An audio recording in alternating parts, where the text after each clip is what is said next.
Welcome to Life Decoded. Today I'm joined by Xavier Roman, a man who has experienced a lot, and beneath that there is a near-death experience that he already had. And since then he is a healer. What this really means, we are going to unveil in the next 30 minutes. Xavier, thank you for making the time. Thank you for having me. So, how was your upbringing? What is your journey until this moment? Okay, it all began, I was 5 years old. As I always tell the story, I was 5 years old. I was a few blocks from my house. And I had seen this mother and this mom and child. They were on the corner directly across from me. And they had been crying on the corner. And, I was 5, and as a 5-year-old, you get a little scared. You see somebody crying, especially, a mom and a little child. He almost looked about my age, maybe a little bit younger. He may have not been, 5 years old in the kindergarten. But I seen them, they were crying, and then I was like, a little scared. And then I was like, man, I wish I could help them. I really wish I could help them out. And so I immediately said, maybe I could. And something just made me feel like I could help them for some odd reason. And so I looked their way. I closed my eyes as I was directly across the street from them. And I felt this white light come around my body. And then I intentionally shot that white light at them. It went right around them. And when I opened my eyes, probably about a couple seconds after, they stopped. And they looked to the left and right, and the little kid, he let go of the mom. He was looking around too. They immediately stopped. And then I looked at them, but I don't think they looked at me, but they weren't staring at me, but they were still looking around like, what happened? And I was looking around like, what happened? And then I was like, wow, no, this can't be real.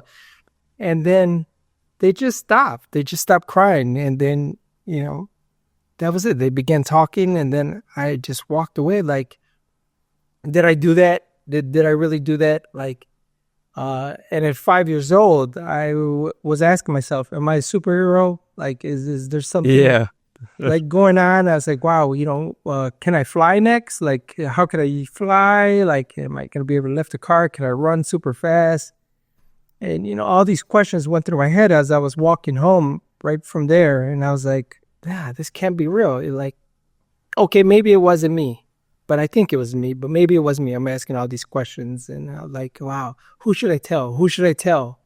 And immediately I thought, I'm not going to tell nobody. Now there's not a person I'm going to tell.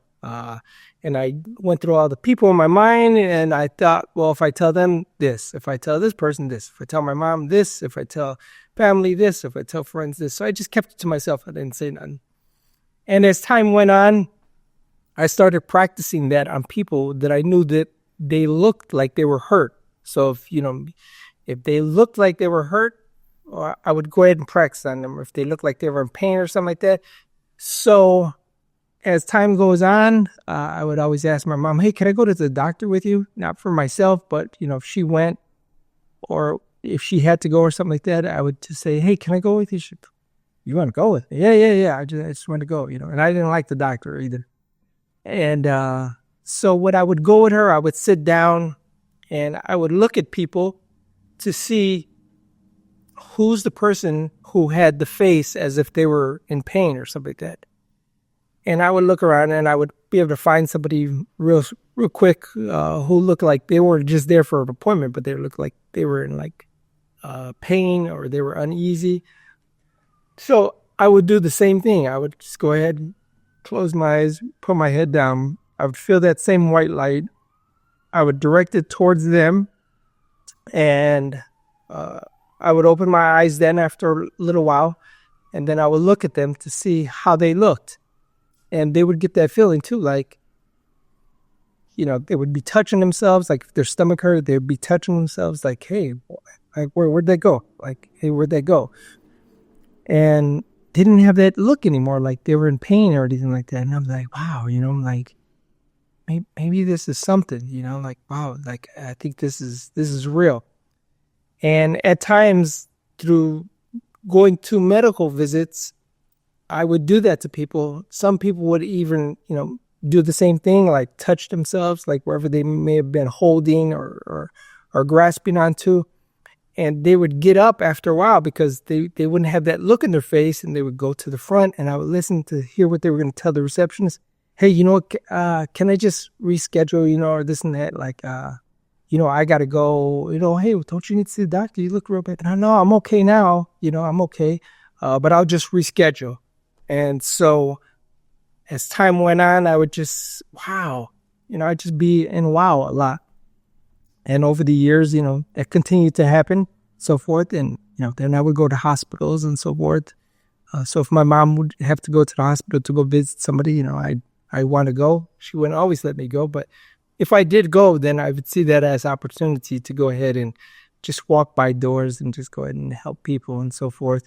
I wouldn't always get to see the end result, but, I would still do that for people. But at times I would go ahead and try to see, a ending result if someone was sick at the hospital, and, see how they felt, look how if their faces would change, if they looked a little bit better, which was mostly, I could see that they were better, but I wasn't really able to tell, but I could really tell, like if we were sitting in an emergency room, then I could really tell, because that's where a person's really uncomfortable and they're there because of something's really going on wrong. So, I would do that, and that seemed to help people out.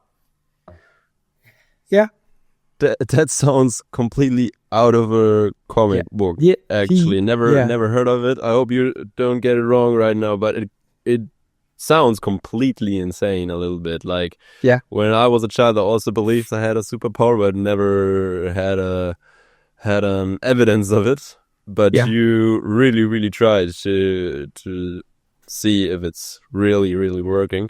And of the sounds of it, of course, it sounds like you are a special person. Well, I wouldn't say I'm special, but I feel that something was brought onto me or gifted to me, so then I could go ahead and do that to help people out. That's what I say. And, I always say, if someone says, oh, thank you, thanks for helping, you're this, you're that, you're that. I always tell people, hey, listen, it comes through me, I says, but it's not me, it's not me. It's, our higher power, whether you call it God, energy, source, whatever you may call it. I said, that's just that coming through me for those moments in time, for the seconds in time or minutes or whatever, what have you. Going through me and coming to that person and so forth. I said, I'm just that conduit that comes through and goes to that person, so it's not me, So first of all, you thought to yourself, you better not tell anybody. Now you're telling everybody. Yeah. What did change? 3 years ago, I just decided, you know what? Hey, I could help more people by telling people as opposed to not. What also changed was before I really didn't want to hear it from people. Of course, people are going to be critical and, this and that, this and they are to this day. And that's fine. That's okay. I don't look down with, on those people, unless they're trying to get smart. But I don't look down on them. Because I think it's normal to go ahead and not so much believe, but unless you need it, then, of course you could believe, once, it's dealt on you. But I didn't want to hear it. I didn't want to answer the questions. I didn't want to hear the, the criticism, all that time that went past. And then finally I was like, a friend of mine had, convinced me, like, hey, just do it, put it out there, this and that, I'm sure you'll be able to help more people and so forth and so forth. And so then, we set things up, and then nowadays I do mostly online as opposed to in person, unless I got to go do a visit or unless someone schedules to meet with me.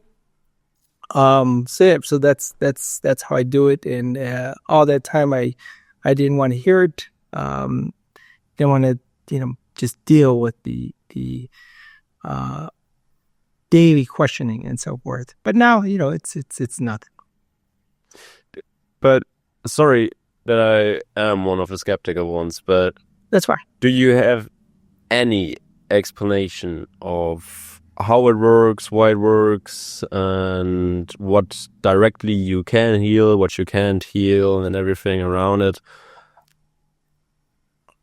Yeah. How it works. The only way I know how it works is how I explained at the beginning, is I close my eyes, I feel white light coming through and surrounding my body, and then I intend for that to go to, where the person tells me they're ailing it, and then that energy goes right there, and that's when healing takes place. So why, I don't know why. Like I said, it happened when I was in kindergarten. I was 5. I don't know why that happened. I gave you the how. Yeah, that's pretty much how it goes. So are you directly healing diseases or just the symptoms of them? It seems as symptoms. It seems as symptoms. Diseases, I haven't done nothing long term, with somebody with diseases and so forth. But there are people who've had some form of a disease, and immediately they felt better right when we were live on screen or online, like how we are now.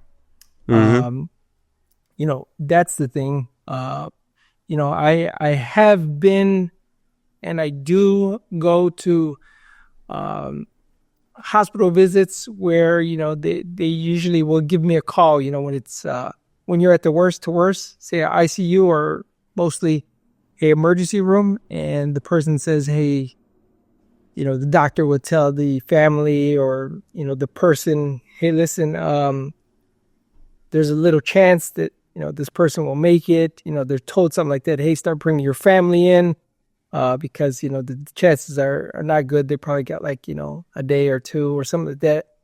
And so, some people will go ahead and they'll reach out and say, hey, we don't have nothing to lose. Let's call that guy, and so forth. Let's reach out. Let's email that guy, get an email or, and so forth, and look at it like, wow, okay, call that person up. Hey, what's going on? They tell me. And then I'll go in and things change. A shift happens for the better, and things do a 180 and things have changed. Yep. Okay, so you actually have cases where you prevented people from dying. Yeah. Actually, I have one case in particular. It happened probably about maybe a little bit more than a year ago. There's a guy across the street from my house.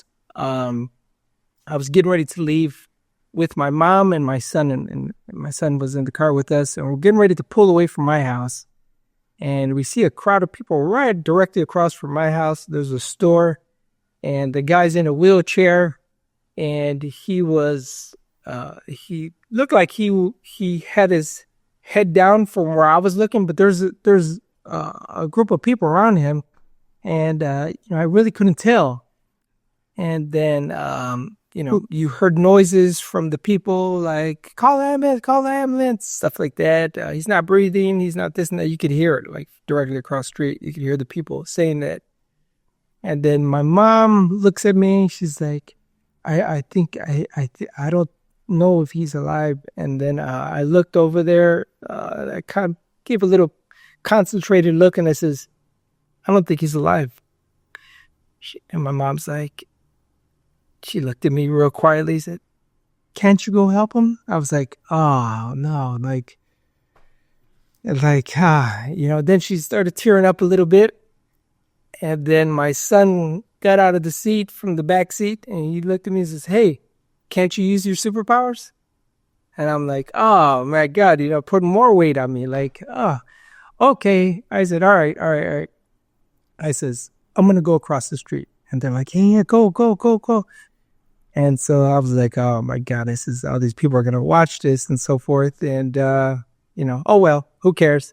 So I went across the street, and then the people, they had backed away a little bit, and they were telling me, we called the ambulance already. We called the ambulance, blah, blah, blah.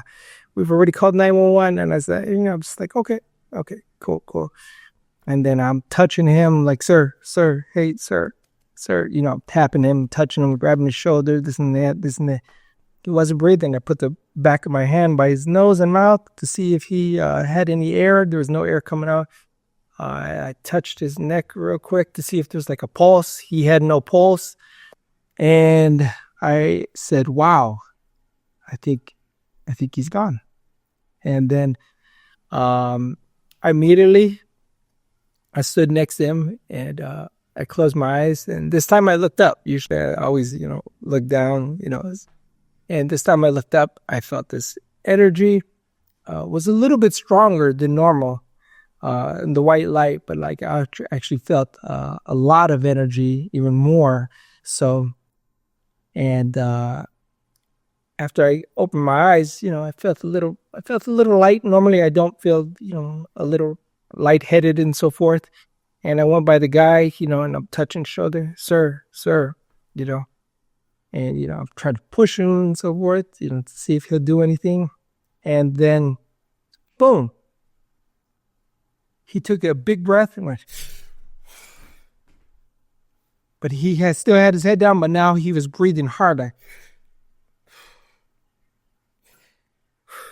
I was like, my God, I was sweating a little bit. I was like, okay. I said, he's good. And I looked to my right. A couple of seconds after that, the ambulance came, stopped right there. And I started to walk away, because I'm pointing, walking right by to the curb of the street and pointing like, he's right here. And they came out, they rushed real fast. You could see them working on him and so forth. And I'm walking right back across the street to my car. My mom's like, what happened? Was he, did he pass away? Is he okay? This and that. And I was like, watch. I said, just watch. He said, well, I can't see nothing. They're doing this and that. Then they got him on a stretcher, and they're pulling him off his wheelchair, put him on the gurney. And as he's being rolled into the ambulance, his arm moves and just flaps. I said, look, see that? I said, he's back. I says, he's alive. And I'm like, oh my God. My son and my mom are like, oh my God. Like, oh my God. Like, was he breathing when you were there? Isn't it? And no, he didn't have no pulse. He wasn't breathing. I heard, the people, they said they called the ambulance and so forth. I says, but yeah, he didn't have nothing. I says, I tried it. I tested everything that I could test to see if he had a pulse or breathing. He wasn't. I says, but he's going to be okay now. And yeah, that was it. Crazy. Yeah. So, yeah. Kind of sounds like a comic book or something like. Yeah, I hope you don't take it wrong of me. That no, it's okay. I'm man. just a bit skeptical. I'm not saying you're wrong or you're lying or anything. Not that far, but it's hard. It's very, very, very hard to believe. So, for instance, when I would now ask you to try to help me because I'm very, very, very sleepy right now. No, do you think that would work, or are there boundaries to your You know what? I've only done that with one person. That was my sister. She's like, "Oh, I'm so tired, this and that," and I'm like, "Hey, I normally don't help people who are tired, but we could give it a try." I said, "Hey, turn around real quick." I said, "I'm gonna go ahead and just gonna put my fingers on your neck real quick." I says, "Let me know if this helps." And I says, "But just keep quiet for a little while." And then, I did that, and I just closed my eyes. I felt the same thing. I felt it going through her body, and I was like, "Okay, how do you feel?" And she's like, "Man, I felt it warm all the way down my spine, and I just felt like something, just like a spark, I says, "But okay, but how do you feel?" I'm like, that's the rhythm. She's like, I says, said you were tired. She's like, no, I actually I don't feel tired. She said, I actually feel good. I said, oh, okay. I said, normally I'll help people, who are tired, but like, hey, why not, give it a shot. I mean, it's nothing big. It's a word. So in that time, it did help. That's the only time I really did something, to help people. How did you come up with the things? Like you said now multiple times. First of all, you just close your eyes and see this light directed to them, healed. Now, how do you come up with the points where you need to put your fingers on or where to look? Is it just your inner voice that tells you that's how to do it? Or I wouldn't say inner voice. Is just something that I'm doing, because I know there's something, out of me. So I just did it. Normally I don't have to touch nobody as long as we're like, if I do something in person, as long as I'm around them and, I can put my hand close to them. I don't need to touch them. Then I will. But if someone's in a hospital, I do find myself touching them, and keeping my fingertips on them, not my whole hand, just my fingertips on them, and feeling it through that way. That's how I do that. Yeah. Help me if I misunderstood something, but did you self go through a near-death experience? Yes. That was at, I believe, that was at 30. Yeah, that was at 30. I did go through it. I went ahead. There was one day when I was actually married. I had called my wife because my stomach had been hurting real bad. And I was like, whoa, like this is getting worse. And I had thought to myself, the odd thing was that my stomach was hurting for so long, but it didn't feel like a regular stomach ache. And I was in pain so much, I tried everything to go ahead, because what I thought was a stomach ache, I thought, like, maybe it's this, maybe it's that, maybe it's this. So I tried different things to go ahead to help myself to feel better. And I was like, man, what is this? What is this? And then I was like, oh my God, you know what? Because me and a friend of mine, we had just had this conversation. Hey, if you died, what would be the last thing you would eat? Like if you died. Mm-hmm. And then I was like, you know what? At the time, I was like, give me some pizza and some wings. And if that had to be my last meal, I'd be okay. So I'd go like that. And I was like, oh my God, I had pizza and wings 2 days in a row. Oh my God, I was like, no, this can't be that bad. And I was like, could it? I said, no, okay. So then I called my wife at the time and I say, hey, listen, I got to go to the hospital. There's something wrong. This isn't normal. And this is more than just a stomach pain and ache and something like that. Mm. And so she's like, okay, I'm coming, So she came and I was like, hey, let's go to the hospital downtown. Because there were some hospitals close to us, one 10 minutes away, one 15 minutes away. And I says, you know what, we're going to go to this one downtown, which is like about 35, 40 minutes away. I says, because I'm not going to come back home right away. She said, what are you talking about? How do you know? I said, I know, just trust me. I said, I don't know what it is, but just trust me. Let's just go to that one. We went down there, found out that I had an appendectomy. My appendix had burst, I believe, at that time. But it was my appendix.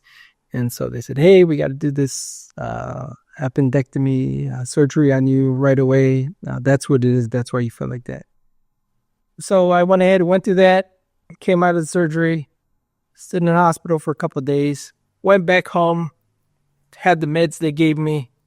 After like about 5 days or 7, I forget the days, 5 or 7 days of taking the medication, I started getting very hot, like sweating. I was like, oh my God, like it's hot, but the air conditioner's on, this and that. Then it started getting very cold. And I was like, oh my God, how could it be cold? And at that time, it's like 101 degrees outside. It was something between 101 to 103 outside. I remember that very vividly. That was the temperature. And then I'm under the covers like this, like cold, like, oh my God, what's going on, So we called the emergency room. They're like, he's having an infection. You got to bring him back in, Like, did he finish the meds? This and that, this and that. It says, yeah, he's done this and that. They're like, yeah, he shouldn't be feeling like that. Yeah, bring him in if he's done it that many times for a couple of days. Because, I just thought that, like, hey, this will go away. Maybe it's the meds or something like that. And so then I go to the hospital and, they run some tests. They're like, hey, listen, you're having an infection from your surgery. But since you waited so long, because like I said, I just thought it would just go away. And they're like, you're having this infection and it's going through your body. And once it gets by your heart area, we can't stop it. We can't reverse it. So blood poisoning. I possibly, I don't know, but it was okay. Infection that was traveling. Yeah. And like, once it gets there, there's nothing else we could do. I said, well, what do you mean there's nothing you could do? There's nothing else we could do. Like, you'll have you will probably pass away. I'm like, what? And like, hey, I just came for, thinking you're going to give me something, it's like, you're better and so forth. Like, no, that's not the case. What we want to do is do an emergency surgery, get you in there right away. We'll see if these IVs work to go ahead and help you, which she said, I don't think, it's really going to help, but we'll keep it on you. And then we'll go ahead and we're going to schedule you anyway. Is that something you want to do? I was like, well, I don't think we got a choice. I said, so yeah, sure. Well, I don't have a choice. Let's do it. And so me and my wife at the time were like, wow, is this crazy or what? Like, what? Like, man, like, we just came to get some meds and I thought this would be over. Now they're going to cut me open. So then I go in for the surgery. And last thing I can remember while I was conscious was, okay, we're going to go ahead and give you these meds. You're going to go to sleep. Count to 3. Before 3, you'll be out. I just remember counting 1, and I was going to say 2, and boom, I was gone real quick. And so shortly after, I had came out of my body, and I'm watching them do the surgery. So I'm standing right there. I had my arms crossed like this. And I'm just looking at them like, wow. I didn't have no judgment. I was just witnessing everything. And then I seen the surgeon, he cut with the scalpel underneath my belly button, straight to my navel. And then boom, a bunch of blood and pus went all over his mask. He had one of those plastic masks that you see people wearing during COVID and during surgeries. Went all over his gown. He had swore a little bit, and then shortly after that, I remember them. Shortly after that, I remember the monitor. It went flat. So when you hear that thing go, doo, instead of a heartbeat, it's just doo. And so then I knew that I was, my heart stopped beating. And so then they frantically started going around, getting this, getting that, and getting those what do you call those things? Those pads, defibrillator. Yeah, defibrillator. Yeah. And so they went ahead, they did that, and then a couple of seconds after, boom, I went over, and I remember being on the other side. And so I'm running through this. It looks like you ever see the movie Wizard of Oz? Yeah.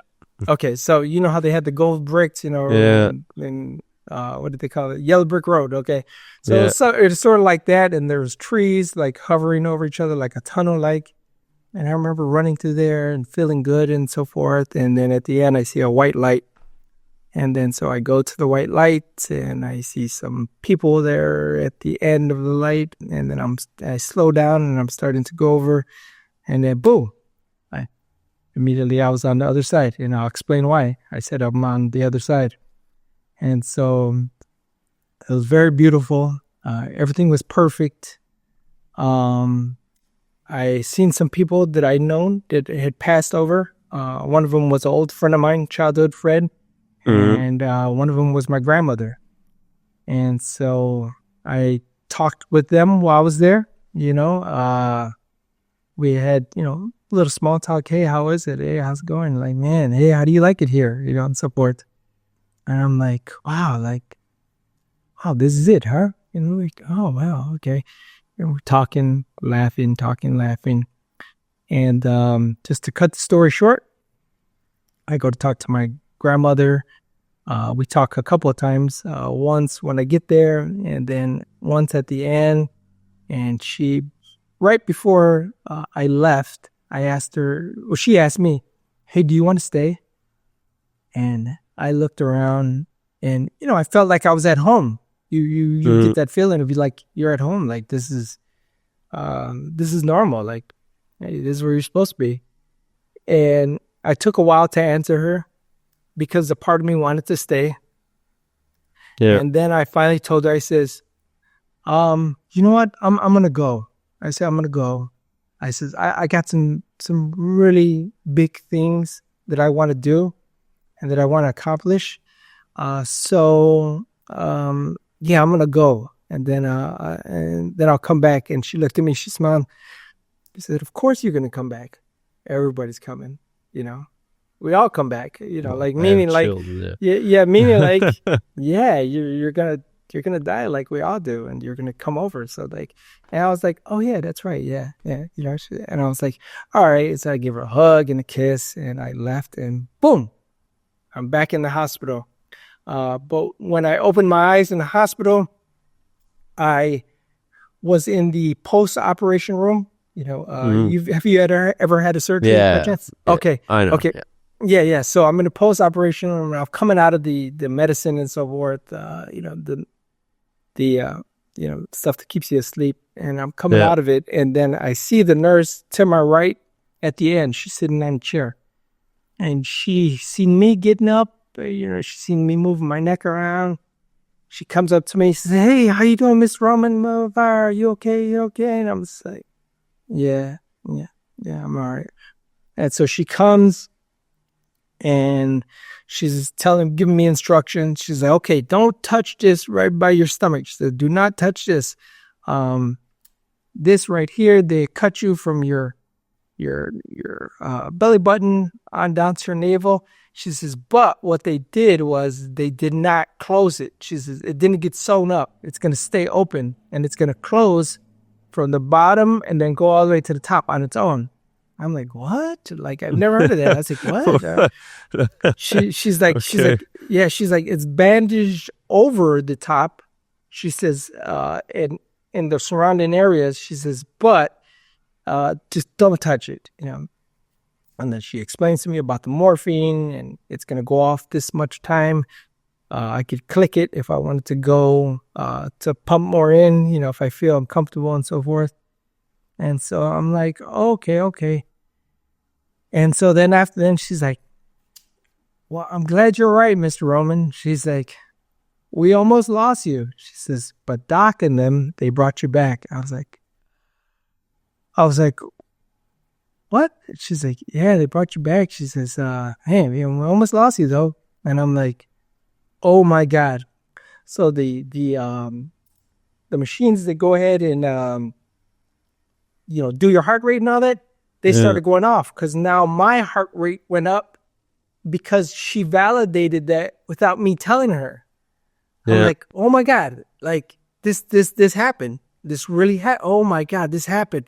Oh my God, like this happened. And I was fighting through all the meds, that they give you, because, you're going to wake up slow, because from the surgery and so forth. So boom, I popped right out of it, and the adrenaline was overflowing. And she's like, oh, relax, Mr. Roman, relax. What's wrong? I says, it happened. I said, I seen this. I seen the doctor say this. This guy was swearing. She went to go get these tools, and she went to go get this and this and that. She's like, what? I was like, yes, I seen it all. I says, then I left, and then I went to the other side, and this happened. I says, when I was over there, it felt like I was there for a longer time. I says, because there were so many things that I did. I talked to, I spoke with, and so forth, and who I met, who I seen, and what I seen. I says, But no, I said, wow, that was real. I said, and I said, it was real. I said, that was real. I says, wow. She's like, oh my God. She's like, are you serious? She's like, listen, I've been a nurse for, I don't know, 20 something years. She says, I'm getting ready to retire. She says, I've never had nobody that, passed away and crossed over, and so forth. And, seen that side, she says, but, I do have, there's like a couple other nurses that seen that, but I never. And, I'm getting ready to retire and you're like my first and only one. She's like, wow, this is so cool, And she's like, but I need you to relax. I need you to relax and so forth. So I says, hey, I'm trying. She's like, just breathe. I said, I can't. I said, I don't know what happened, I'm trying to talk so fast and I couldn't catch up with myself. And so finally I relaxed and this and that. And, so she's like, hey, listen, do you think I could, come visit you in your room? She says, because after you leave here, you're going to be, upstairs in your room and, I won't be your nurse. She said, I work down here. She said, so in order to come speak with you, I would need to be, your visitor. So, you think I could come talk to you, and this and that? Because I have a lot of questions and this and that. And I was like, yeah, sure, no problem, this and that. Because, she's steady asking me questions. What'd you see? How'd you see it? This and that, this and that. And so I was like, yeah, no problem. That's fine. And so I go ahead and she comes upstairs and she just starts letting it rip with questions. What'd you see? How is this? How is that? What do you think about this? What do you think about that? What do you think about this? What do you think about that? And, I'm just explaining, well, from what I seen over there and what I learned and heard, this, that, just giving her answers to questions if I knew the answer, if it came through me. And, yeah, that was it, man. That was it. And I stood in the hospital for a couple of weeks after, and that was it. I would be lying if I told you that I would not love to do the same thing that the nurse did and bombard you with all the questions. She did. First of all, I'm sorry that you had to go through that. Oh, it's all right, man. I'm happy you made it through.